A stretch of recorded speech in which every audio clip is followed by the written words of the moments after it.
Welcome to the Safety and Risk Success podcast with me, Christian Harris. This week, we're exploring our State of Safety 2025 report, and well, at least some of the report, because we're sharing here some of the interim results from this survey of over 500 safety professionals. What are our priorities? What are our challenges? What are our blockers? What are our perceptions? And how can we improve the way that we communicate the value of safety to other people? These are some of the themes that we're going to discuss in today's session. If you haven't already taken the survey, please do. You can find it in the link in the show notes. And as a bonus for doing so, you can have a copy of my best-selling book about preventing slip accidents, as well as advanced copy of the results and entry into a prize draw. So do go away and take the survey. It's the last chance to do so. The report will be out by the end of this month. And in the meantime, enjoy this episode where we explore some of the results so far. Cheers. Welcome to the Safety and Risk Success podcast with Christian Harris. We believe that proactive safety and risk management powers business performance. Each week we explore this theme, sharing guests, stories, insights, trends, hints and tips. You can find us on all the major podcasting platforms, and video versions are available on YouTube. But for now, let's join the conversation with Christian.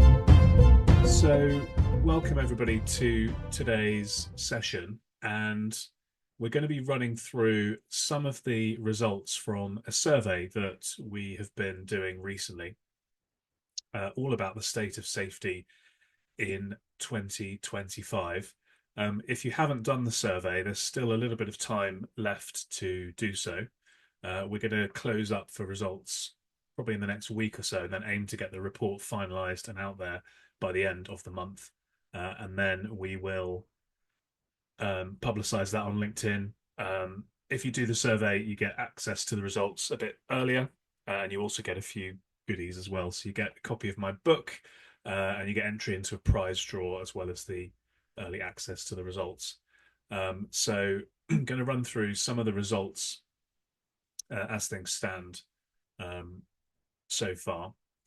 And what I'd love to do today is to discuss these results with you guys a little bit. So we've had over 500 people that have taken part so far and have completed the survey. So thank you very much if you're one of those people. So the plan for today is really to share some of the results with you, and then to discuss these with you. So I'm going to share some data from the survey, and then I'd love you just to go to reactions, raise your hand, and give us your insights, give us your thoughts. What is this data saying to you? And then this discussion will basically formulate part of the report. So what we chat about today will feed through into the report, and will form part of the results. And as well, obviously, you know, if there's anybody that hasn't done the survey that is joining us live, or is watching this or listening to this on a replay, then do get involved and take the survey yourself as well. The link for the survey is scorecard.slipsafety.co.uk/survey 2025. So let's get into some of the results then. The first question, I thought this was interesting, was around how do we perceive safety? How do we kind of resonate? How does safety resonate with us, I suppose, is another way of thinking about this. So we asked people, you know, which of these statements resonated most with you? I want to make the world a safer place, which was 53%, or I want to avoid bad things happening and people getting hurt, 47%. And again, if you've got any thoughts on this, just go to reactions, raise your hand, and let's come and have a chat. I thought this split was interesting. because it wasn't surprising to me that I want to make the world a safer place won the vote among safety professionals. But I suppose what I'd be curious about is if we ask the same question to non-safety professionals, what kind of answers would we get? And I wonder whether the answers to that question from a non-safety professional audience might swing the other way, and perhaps even quite significantly. Martin, the percentages are based on over 500 responses. So we've had over 500 people that have taken the survey so far, and it's still open for another week or so. So we can push on a bit before that. The last time we did this exercise in 2022, we got about 300 and something responses. So yeah, 500 people or more than 500 people have contributed to this. Yeah, so I guess I was wondering whether if we pose this question to a non-safety audience, um, whether uh, the swing might be more along the lines of avoiding bad things happening. And I suppose that opens up the question of, how are we communicating safety? How are we talking to our colleagues and other stakeholders about it? And perhaps I'm totally wrong. I mean, I think um, I am a big fan of the positivity around safety and focusing on the positivity rather than the negativity. So I'm glad that we can see this shared in the data and in the survey responses so far. But yeah, it just made me curious as to whether um, we would get the same response from a non-safety audience. So any thoughts? Fire into the chat, or feel free to come and come and have a chat with me about any of these data points. Yeah, Greg said in the chat, could this be a half full / half empty reply? Both essentially wanting the same thing, just a different perspective. Yeah, and that was kind of the idea. I was interested to see what people's perspective was, and whether from a messaging perspective, from a um, putting out content. So thinking about, what should I do on future podcasts or safety roundtable episodes, if this was saying to me, this data was 90% focusing on, I want to make the world a safer place, then it's a very positive outlook. If it was 90%, I've got to avoid bad things happening and people getting hurt, it's a much more negative sort of outlook, I suppose you could say, on this essentially the same question. So yeah, it just kind of informs the way that we might think about talking about and discussing safety, I guess.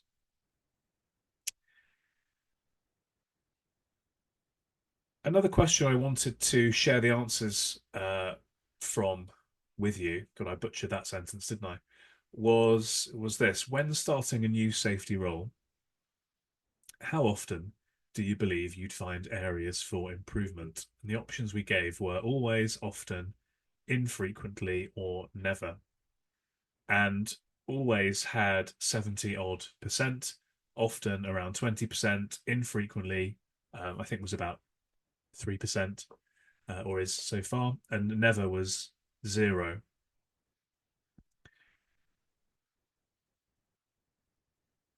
Any thoughts on this? Let me know. Um, the insight I got from this, and I've shared this in a couple of forums before, is this should make us think about approaching safety from a beginner's mind. Because if we're saying that every time we start a new role, we can pretty much always find things to improve upon. I suppose the challenge to us is, does that therefore mean that there's always going to be stuff that we can improve upon? And so, should we be looking at things again? Should we be trying to approach things with a beginner's mind and looking in the mirror and avoiding being a bit complacent? And Jonathan in the chat just said, look, if we believe there are no opportunities, then we're complacent and that's dangerous. And I think that is um, an insight we can draw from the answer to this question. Not that we are being complacent, but that perhaps there is a risk that we might be complacent if we're not looking at ourselves in the mirror, questioning ourselves, striving to always improve, etc., etc.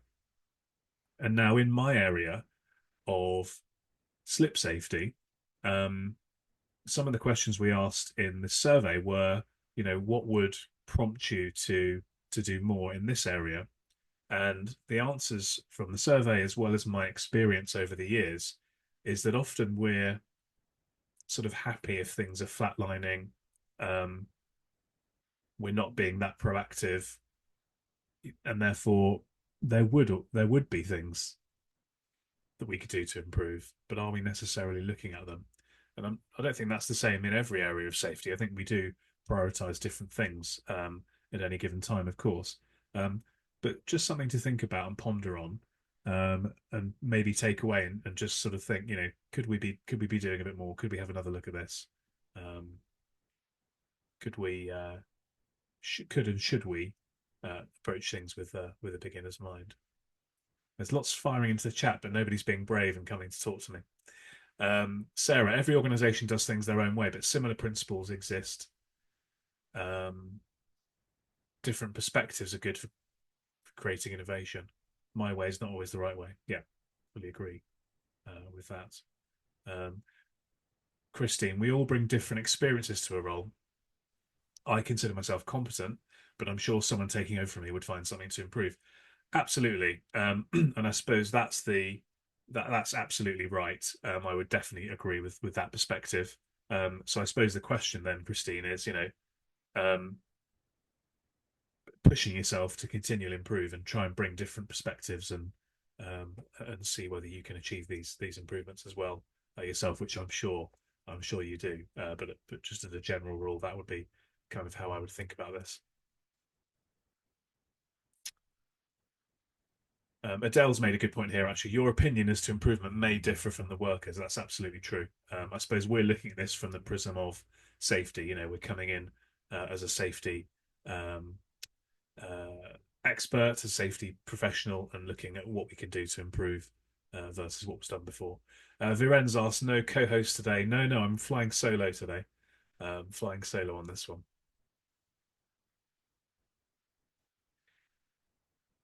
So one of the things that we wanted to explore was prioritization. So we looked in the survey at priorities, we looked at risks, we looked at blockers and challenges, we looked at budgets, we looked at a whole wealth of topics. And this was an area that around prioritization that I thought the data was interesting to share in terms of the difference between what's most important to you personally. And remember, these people answering these questions like you are a safety professional.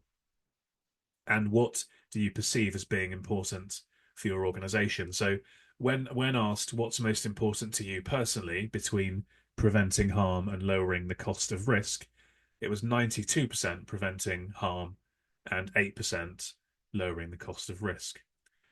When we turn that question into what's most important to your organization, it was a bit different. So it was still the majority, the vast majority, was preventing harm, 72%, but 28% was lowering the cost of risk. So there's a 20-point difference there between what's most important to us as a safety professional and what's most important to our organization. We are aligned broadly on preventing harm being more important than cost, but there is that shift and that discrepancy.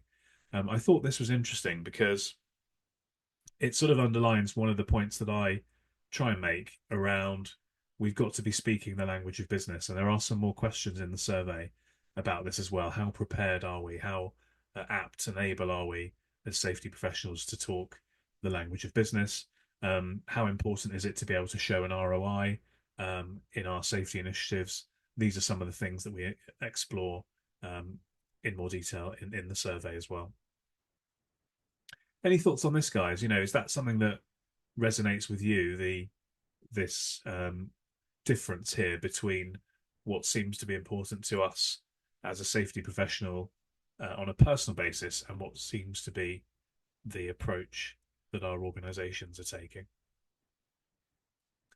Yeah, Martin's posed a good question here. Is this really about lowering the cost of risk, or is it actually about a lower financial cost following an accident?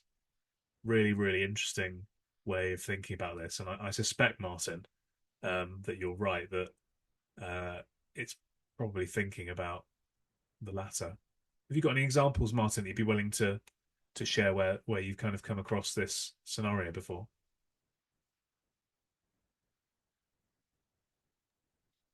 Uh, I'm on audio, is that right? Yeah, you are. Yeah. Yeah.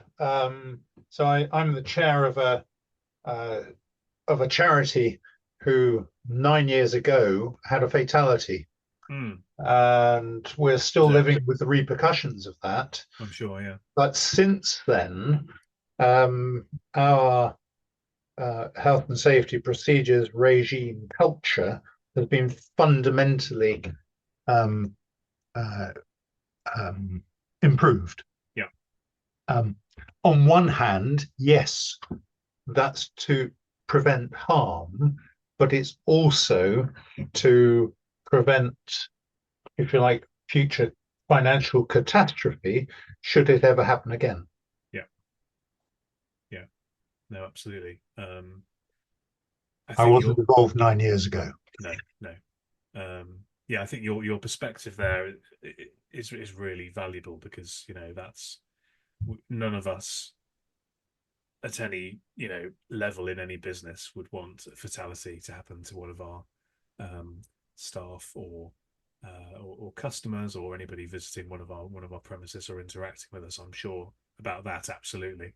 Um, it's whether there's obviously a difference between a fatality and somebody spraining their ankle, for example. Uh, and I wonder, whether the data here is telling us that perhaps on that level around, not such serious harm, that's where perhaps we need to be thinking more about ROI.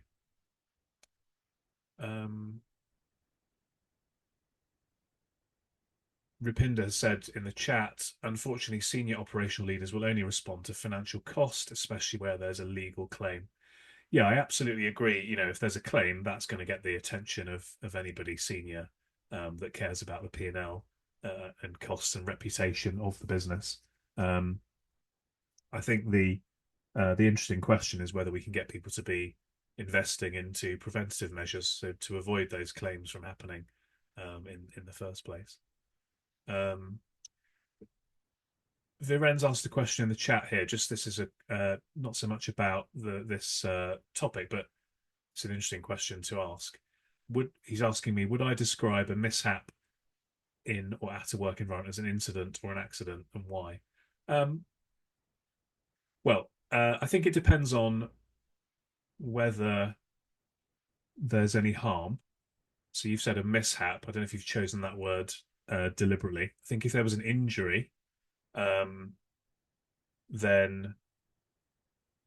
I'd be probably my sort of the colloquial way I would speak about that would probably be more that it was an accident rather than incident. I also think that accident is more widely understood to relate to a safety issue, personally. I think if you speak about accidents, people kind of know what you mean. Whereas if you speak about incidents, I don't think it's necessarily as clear to a layperson. So that's kind of why I would tend to talk about accidents rather than incidents personally. But happy to have that discussion. I do think there's obviously a challenge around, accident and the kind of connotation of that being something that was unavoidable. Whereas I do feel, certainly in my area, that the vast, vast, vast majority of slip accidents are not accidents in that they are avoidable, and therefore I suppose you should say incidents. But I think people would typically, certainly in the UK, people would typically talk about an accident more than an incident. Okay, let's move on to the next thing that I wanted to share, which was this is a question here about kind of leading on from what we were just talking about there with Martin. High frequency but lower harm. incidents versus rare but significant harm incidents. And there's three pieces of data here. So the first was, where do you believe safety investment has the biggest impact? And 64% said high frequency but lower harm incidents versus rare but significant harm incidents. Which causes more harm in your organization? That was 57% saying high frequency but lower harm incidents caused more harm than rare but significant harm incidents. And then which causes more cost in the organization? And that was slightly the other way. It was 51% saying rare but significant harm incidents caused more cost versus 49% with high frequency but lower harm incidents. Now, if we look at insurance claim data, then you're going to find that this second chart here, the third chart here, which causes more cost, is actually going to be much more heavily weighted towards high frequency but lower harm incidents. And that's because obviously from an insurance perspective, you're aggregating and collating the incidents and the costs that are happening to hundreds, thousands, tens of thousands of organizations and sites. And so these higher frequency but lower cost or lower harm incidents do end up costing a lot more. But obviously, if we're thinking about a standalone business, then of course it could well be, one single significant harm incident could be very, very, very costly, particularly if we think about the potential of criminal fines and not just civil claim costs as well. But I thought this was interesting, particularly around, where do we think safety investment has the biggest impact? I would have expected people to say that investment would impact more on the rarer but more serious harm types of incidents. That would have been my guess if you'd asked me before the data started coming in as to how that would have come out. And I would have expected the other two to be kind of similar, but I suppose it's an interesting question around, therefore, what kinds of investment can we make in preventing these more serious injury type incidents, fatality type incidents, but also, again, thinking about the wider perspective here, I suspect, based on my lived experience, that it's harder to get an organization to invest in the high frequency but lower harm incidents than it is to get people to invest in the other end. So that raises some interesting questions here around, what can we do to try and focus more on the area where we believe as professionals and specialists in safety that we can get more impact that is causing more harm and that is causing, according to this, about the same cost. There's always an interesting debate here, isn't there, between high frequency, lower harm, and rarer but more significant harm incidents. And so hopefully this data will give us something to ponder on and think about in this space. Any thoughts on this would be appreciated, particularly around that question of investment. So, have you experienced finding it difficult or easy to get your organization to invest into the sort of higher frequency, more attritional end of the spectrum? Has that been a challenge for you? Have you found that easy? What strategies have you used to do that? All of these kinds of insights, if you've got any to share, would be, I think, valuable for the people that are going to read the report when it's finalised in the coming weeks. I'll give a bit of time if anybody's going to fire into the chat on that, but I'll press on to the next question and we can always go back.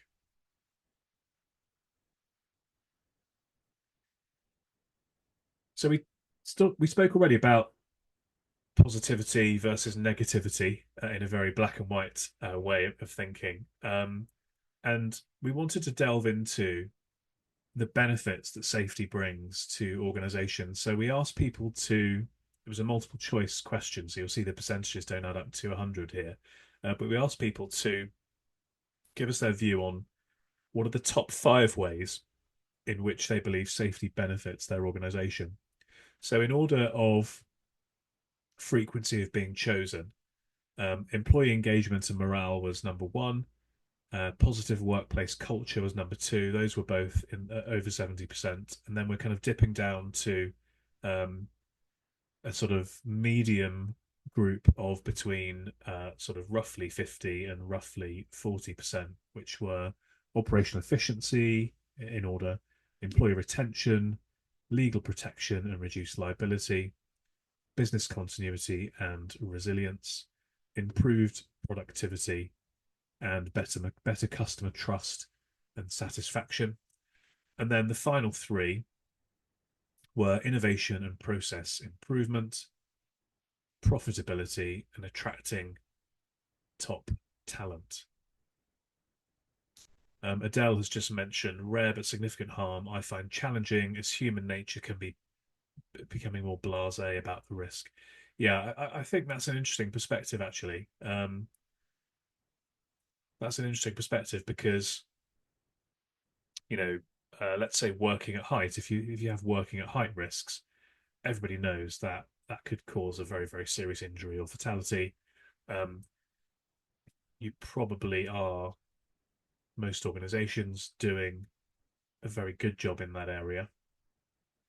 Um, Whereas, maybe, it's those nagging headaches of, the slips and trips and falls and the manual handlings, and those do happen more frequently. So maybe people can resonate with those and be a bit less blasé because they are happening. So yeah, interesting perspective, Adele. Thank you. So thinking about this, what in which ways does safety benefit organizations? It's come here around people, hasn't it, at the top, culture, and a bit less around, but still significant around, the kind of more financial things, efficiencies, legal protections, productivity. So all of these are mentioned. All of these are, um, getting votes. Um, I think what's interesting here is that there is quite a spread, but also people do think that there are some financial benefits here if we drive these through around production, um, ROI. Um, and I think this is an opportunity for us to talk more about these areas personally. I feel as if we should be banging on a bit more about improved productivity through safety, and a bit less maybe about employee engagement and morale, um, because I do think that businesses um, do focus a lot more on quantifiable metrics. So if we could, profitability here is the penultimately ranked one, but if we could focus more on that, I do think safety drives profits. I absolutely believe that 100%. So I think we need to be better at figuring out how we can prove that and share that with our organizations. So I mentioned we spoke about some of the challenges as well as some of the opportunities from safety. So we asked people, what are the biggest blockers to improving safety in your organization? And in order came change resistance from colleagues, competing financial priorities, too many competing priorities. So that's kind of juggling and no focus, I suppose. Lack of senior sponsorship, bureaucracy and red tape, conflicting KPIs and business goals, not enough autonomy to make decisions, data and reporting issues, limited access to technology, not enough specialist help. And then we did offer none of the above, which had a few votes as well. So most people, the vast majority, 95% plus of people came came up with some blockers, and some people said none of the above. I'm a bit jealous of them if they're not having any blockers to safety. Um, we'll all be trying to steal their jobs, but but for everyone else, there was a good spread of the different blockers. Um, Again, interestingly, coming at the top here, change resistance from colleagues. So it's about our ability to influence, isn't it, and engage and persuade that safety is important. Number two, competing financial priorities. Well, it almost follows on from the first one, doesn't it? If we can be better at persuading and engaging and influencing our colleagues, particularly the finance people, that safety does give them an ROI, then we're going to find that these competing financial priorities are tipping more in our favour. Some of these challenges, I think, are around, um, you know, us as well. Not enough autonomy to make decisions, conflicting KPIs and business goals, too many competing priorities, data and reporting issues. An interesting one. We asked a number of questions in the survey about technology, what technology is being used, um, what are some of the challenges around implementing technology.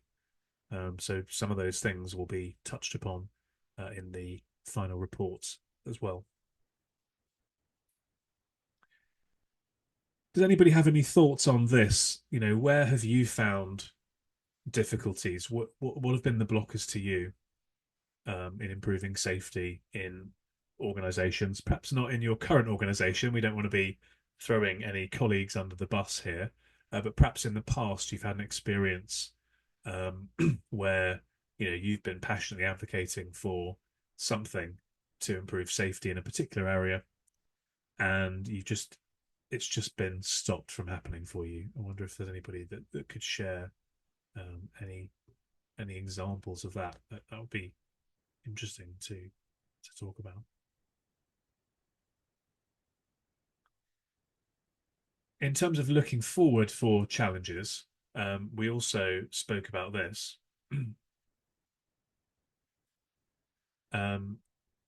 We also spoke about the future. So where do we see challenges for ourselves in the next 5 years in the realm of safety? Number one was mental health. Number two, skills shortages in safety roles. Next was AI-related safety risks, really interesting. Climate-related safety risks, increased regulation or compliance burdens, automation failures, demographics leading to more incidents, and then there's a bit of a drop-off to limited access to technology, not enough specialist help, none of the above.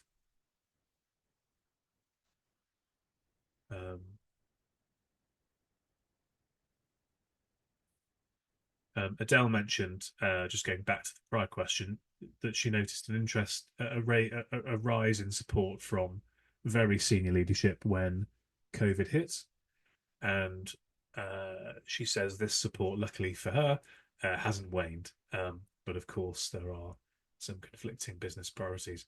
I do think COVID was an interesting time because safety was obviously right at the top of risk of people's lists, and I do wonder if we really capitalised on that in the best way that we could have done. But it definitely was an interesting time. It wasn't any surprise to me that mental health came out number one here. But what was interesting was skills shortages in safety roles, and that was number two. It's definitely a challenge that we're facing within the safety world, that our colleagues are getting older, and are we replenishing the database as such of safety professionals? Are we doing enough to get the next generation through? And the fact that this has been highlighted, I thought was very interesting. It's something we've spoken about before on the podcast, on the safety roundtable. but it is a very real challenge that I think we do need to confront. I personally feel that the piece around demographics is perhaps a bit more significant than the data here would show. With a much more aging population, and with economic headwinds, shall we say, where the pound is worth less than it was before. I think people are going to be working later in life, and we're going to have a much more aging workforce. There are also going to be people who are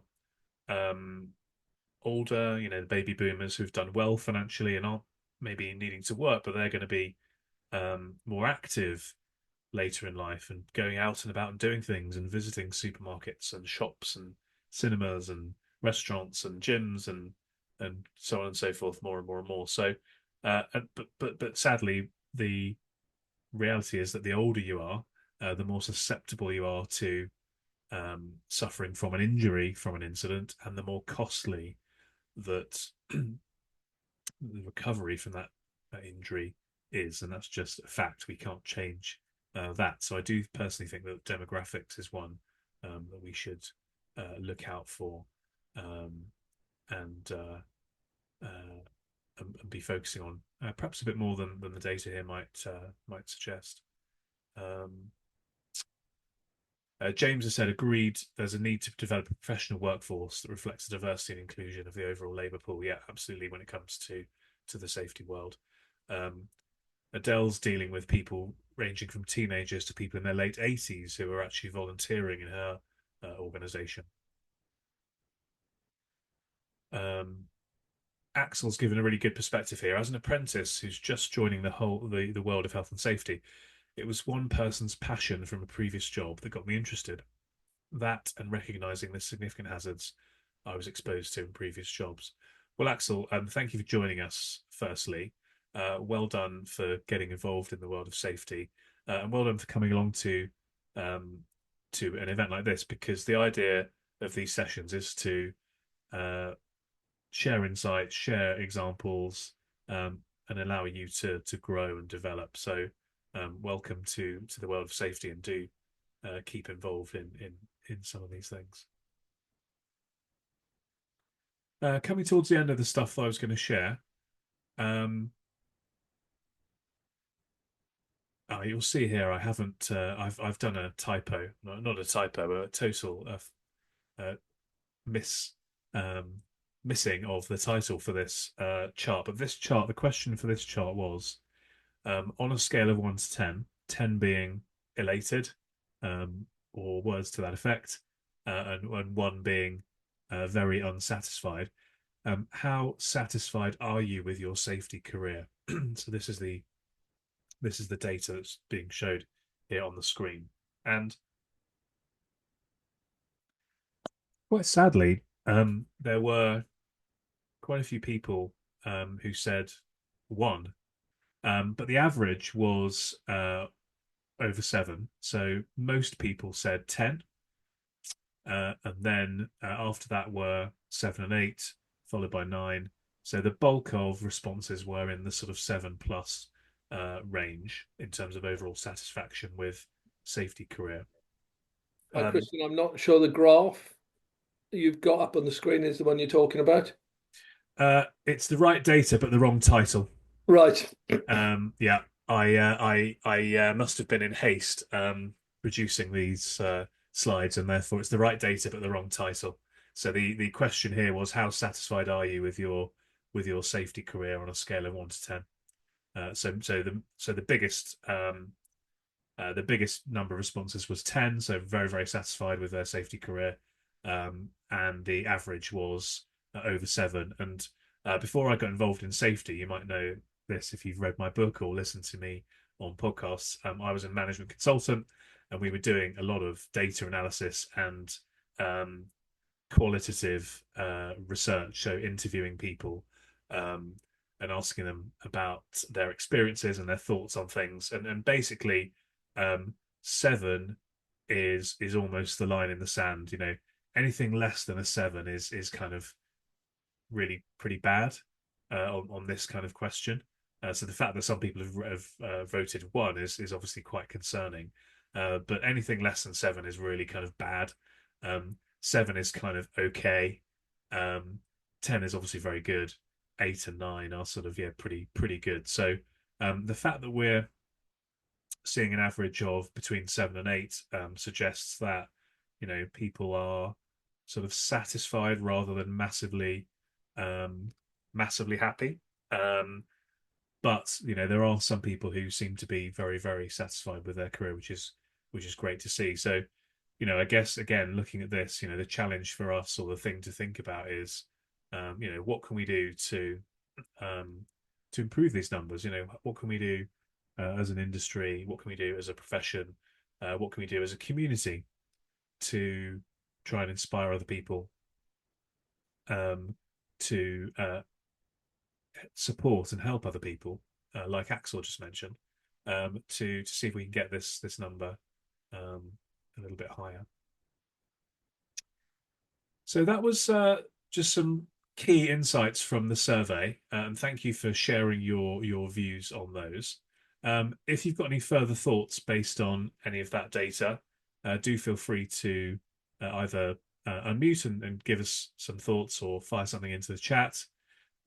If you're watching this or listening to this on replay on the podcast, for example, share a post on LinkedIn or any other social media platform and just give us your thoughts on this. And all of these bits of feedback are going to help us to pull the final report together.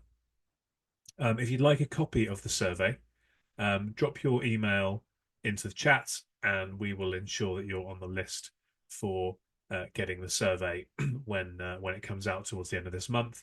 And just a final reminder or request: if you haven't done the survey already, please do it. You can find it at scorecard.slipsafety.co.uk/survey 2025, and we will include that in the show notes for the podcast version of this, and on the YouTube as well. So that's it from me today, guys. Thank you for joining. Thank you for sharing your thoughts on this.